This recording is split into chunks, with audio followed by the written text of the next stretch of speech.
Oh là là, mamie, j'ai la première, là. Attention. C'est joli. Je sais plus pas. Là, il y a 28 ans, je n'ai pas regardé ce qu'il y avait là-dedans. Mais je me demande ce qu'il y a. Ça, les lingots d'or, certainement pas. Si pour Yvette, 91 ans, ce ne sont pas des lingots d'or, pour Ninon, 21 ans, cette valise oubliée peut révéler des trésors. Eh ben, il n'y a que des choses bien. C'est simple. C'est pas vrai. Non, mais je te jure, il n'y a que des trucs de fou. Tu vois. Tiens, je vais mettre un peu de rouge ailleurs. Ninon est fan de rétro. Quand elle fouille dans les malles de sa grand-mère, c'est pour y découvrir ce qu'elle ne trouve pas en magasin, les années 50, un style, une tendance. C'est vraiment le jupon sous la robe qui caractérise les années 50. L'intérêt, c'était vraiment d'avoir une taille qui était très fine et qui faisait donc ressortir évidemment le décolleté, ce qui faisait donc bomber un peu les fesses. Motifs floraux, ton beige, robe fourreau, jupe crayon, des grands couturiers à la grande enseigne, le rétro séduit. D'où nous vient cette tendance? Comment être original et décalé en donnant une nouvelle vie à nos vieux vêtements? Et comment transformer du démodé en objet à la mode? J'ai trouvé un soutien-gorge des années 50. Et dire que j'ai mis ça.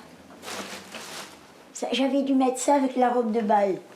Ah, la où il n'y avait pas d'épaulettes. Que je préfère les vêtements anciens parce que quand je rentre dans des boutiques, des grandes enseignes de vêtements neufs, il n'y a aucune surprise. C'est pas ludique. Alors que là, je vais voir ma grand-mère, je fouille dans ses affaires. Je trouve... pardon, mon arrière-grand-mère. Et je tombe sur des choses des années 50 et des matières incroyables. Je crois que c'est Madame Pierre qui me l'avait faite. C'est avec un tissu de rideau. C'était pas un tissu de rideau? Si, c'est possible. Avec le vintage, chaque vêtement a une histoire. Ah ben oui. Ça, c'est ma tantine qui me l'avait donné. Elle avait appartenu à une de leurs cousines qui s'appelait Lucienne et qui était, allez, on peut dire, hein, c'était une demi-mondaine à qui on avait fait une voiture sur mesure, qui avait ruiné plusieurs messieurs, en particulier celui qui avait découvert les enseignes lumineuses. Mais par contre, elle était quand même vachement dégagée hein, pour une robe. Elle était libérée. Hein. Ah ben oui. Libérée, cintrée et évasée, ces coupes d'après-guerre ont séduit les créateurs et le prêt-à-porter. H&M, Mango, Zara ont désormais leur collection années 50. Sylvia Jorif, journaliste mode, n'est pas surprise par le retour de cette parenthèse enchantée. Cette mode-là, c'est vraiment la féminité absolue. Voilà. Elle est extrêmement démocratique pour les femmes, vraiment pour toutes les morphologies de femmes. Qu'on soit menue à la Audrey Hepburn, ou qu'on soit un petit peu plantureuse comme Ava Gardner ou Marilyn.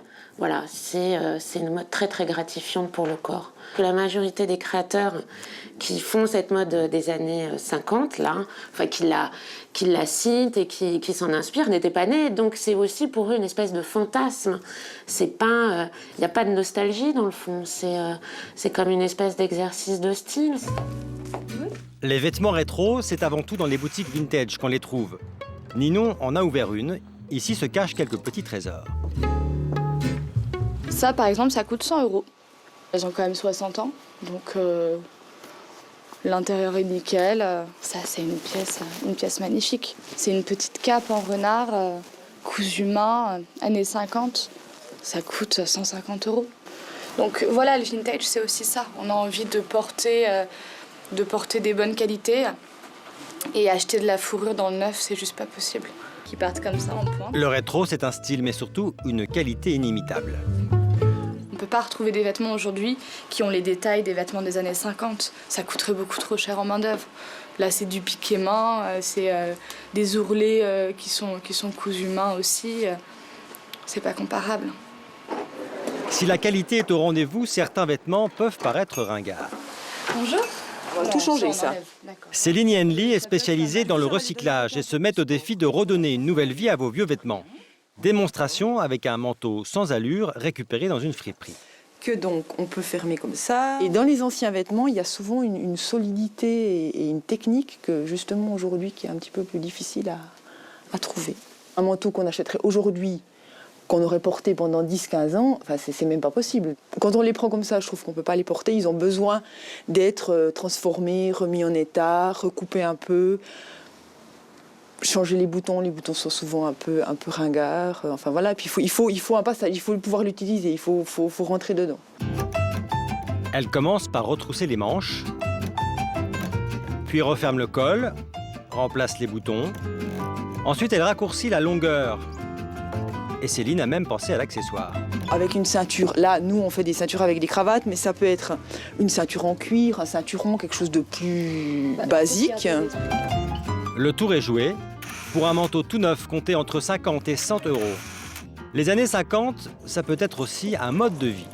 Guillaume et Sacha sont nés dans les années 80, pourtant ils paraissent sortir d'un film d'époque. Sacha a adopté ce style il y a 6 ans. Elle était loin d'imaginer qu'elle se retrouverait finalement à la mode. Être rétro, c'est s'habiller, décorer sa maison dans un style ancien. Cet univers du théâtre qui se jouait à cette époque-là, les films. Les vieux chanteurs français, comme Jean Sablon, Ray Ventura, j'aime beaucoup aussi. Avoir une partie de sa vie qui est plus axée vers le passé que dans le présent. À cette époque-là, il y avait une vie qui m'aurait sans doute beaucoup plus plu qu'aujourd'hui. Je pense que ça me plairait si j'avais la possibilité de me dire tiens, je vais aller ce soir à une première de Guitry, puis demain je rentre au XXe siècle parce que j'aime avoir Internet, j'aime avoir ma carte bleue, j'aime avoir ce genre de choses. À sa manière, Sacha a inventé la machine à voyager dans le temps. Si vous ne disposez pas d'un tel objet, vous aurez toujours les friperies pour revivre la féminité et le glamour des années 50.